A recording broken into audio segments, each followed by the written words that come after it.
જય શ્રી કૃષ્ણ. રસીલો સ્વાદમાં તમારું સ્વાગત છે. આજે આપણે મંચુરિયન નૂડલ્સ બનાવવાના છે. એના માટે 500 ml પાણીને ગરમ કરી લીધું છે. એમાં આપણે નૂડલ્સ એડ કરીને બાફવા મૂકીશું. એમાં 1 ચમચી સોલ્ટ અને 1 ચમચી ઓઇલ એડ કરીશું અને આને 80% જેવા બાફી લઈશું. નૂડલ્સ આપણા 80% કૂક થઈ ગયા છે. હવે આપણે એને ઉતારી લઈશું.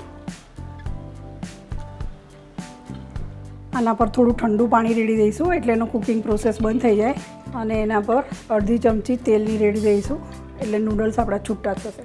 5-10 મિનિટ માટે ઠંડા થવા દઈશું. પછી આપણે એનો વઘાર કરીશું. આપણા નૂડલ્સ આવા છૂટા થઈ ગયા છે તૈયાર. હવે આપણે એનો વઘાર કરી લઈશું. 2 ચમચી ઓઇલ લઈશું. આદુ અને લસણની પેસ્ટ એડ કરીશું. મરચાંની પેસ્ટ એડ કરીશું. ગાજર, કોબીજ, ડુંગળી, કેપ્સિકમ, સબ્જીના ભાગનું જ મીઠું એડ કરવાનું છે. આપણે નૂડલ્સ બાફતી વખતે મીઠું એડ કરેલું છે. મરી પાવડર, સોયા સોસ.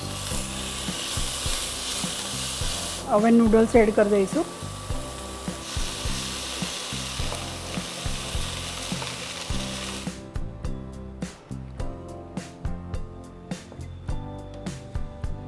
આપણા મંચુરિયન નૂડલ્સ રેડી છે.